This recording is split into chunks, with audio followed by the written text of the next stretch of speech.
Me. I'm only talking about my experience. Me. I ain't talking about nobody else's experience, but my experience growing up in Flint, Michigan, where I came up, and I literally graduated in class of 86. The whole auto industry was dying. The crack epidemic was at an all-time high. Flint, Michigan led the nation per capita in murder for almost 12, 13 years straight. I had friends dead in jail. People were dying. It was crazy. And people always want to talk. Anybody wants to talk about violence has never seen it. I'm trying to tell you, when you talk about violence for real and you see it, it's like it's one of the scariest, most crazy things you've ever seen in your life. And people want to, smoke and fight. And man, when you see somebody get smoked, when you really understand the ramifications of like this kind of thing, man, I beat up my own father. I beat my father's ass as a grown man because he was a drunk. I went through my whole life him beating up my mother. Listen, my earliest memory was him hitting my mother in the face as hard as he could. That's my earliest memory. And that told me, oh, damn, it's his world, okay? And he ruled through intimidation. He ruled through physical force.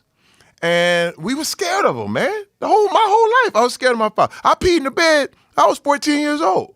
Because I wake up, I didn't know what was going to happen. I'm still afraid of my father. I would never fight my father. Come on, man. I don't care, world champion, because I know he would shoot you. He would kill you. He would kill you. I knew that for a fact. I knew that as an adult, I was always respectful. He needed money. I would make sure I gave him money. I didn't want to be on his bad side. But see, I did the same thing. I was a pleaser. I was like, man, you want another beer? Here's another beer. You want this? No. Yes, sir. Yes, sir. But pull your pants up. My pants up, sir. No. But this is the thing. I became a grown man. And I said, look, I'm going to bring my family home. I'm going to bring my kids home for Christmas. I'd played in the NFL. I had done this thing. I said, listen, I'm going to bring my kids home for Christmas. I said, please, just don't act up. Just please. My kids have never seen it. My kids have never seen nothing crazy.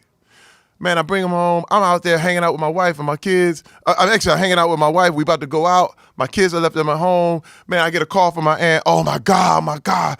He hit your mama in the face. He knocked her tooth sideways. He knocked her tooth loose. I said, what? Are you kidding me? Like, I spent my whole life trying to keep my kids out of this. And all of a sudden, I bring you home one time. I just ask you promise me you're not going to trip? And he just did that to show me he could do whatever he wanted to do. I said, take the kids to the aunt's house. I dropped my wife off at the aunt's house. I drove to the house. I went home. He was still there. I said, man, it's me and you. And I beat his ass for hours. Now, Mike, let me tell you something. What blew me away, though, I thought I would feel some satisfaction from that. I thought I would get some sort of release, and I got nothing. Man, look, I was sitting there like, this don't work, dog. This don't work. I got revenge. Wait, I got all the revenge I wanted. He was laying there talking about, do him, please. Because he an old man now. You know what I mean? And I'm going, all right, hey, man, all this beating people ass stuff, it don't work. I mean, when you look at the results of what happened, I was like, I was left emptier. I was just like him. And I was done. I said, you know what? It's just not the way. It's just not the way to go. I choose to not go that route. So tell me, do you feel you have a temper? Oh, definitely. Yeah. Oh, that's how you go in the NFL. You play off pain. No doubt. Play off pain. I played 7 years on the NFL on pain. Straight up. I was angry. I was mad. And that's how allow you to put your head into anything. Me too. I did that with boxing. But was tricky. Then I finished boxing. That doesn't work in the real world. It doesn't. No, that stuff doesn't work in the real world. Being tough doesn't work in the real world. You gotta be smart. Homie, it's like the military. Oh, it's like the military. You know, imagine when you're in a war zone. Yeah. You know, Mike, I know vicariously your experience. You know what I mean? I didn't live it, but I know the people I understand you because I feel your pain. I feel a lot of what you came up in. And I understand how you became the best boxer who ever lived. I definitely understand it. But that shit don't work in the real world. No, not a little bit. Man, wait, first of all, I had so many things, man. I would yell. And listen, I never hit my wife, never did anything like that. But man, I yell the hell out of her. Like I would create such a scene that was like, man, this dude. And now look, my wife has seen me throw people over her head.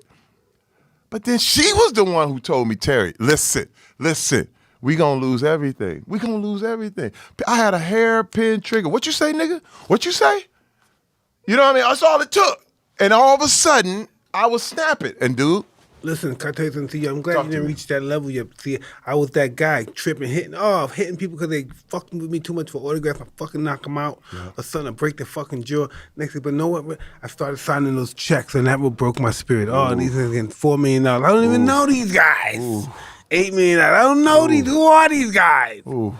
Just because I was stupid, I was, I hit these guys, man. I had Pepsi-Cola commercials and all that stuff, man. Right. Now I became one of those crazy guys that scared of me and stuff. Right. So you can't do that. You gotta be cool with that. You gotta control your temper because they'll freak out. Those people in Hollywood that's down with you, they'll freak out. Mike, could you please Angry tell these black people? guys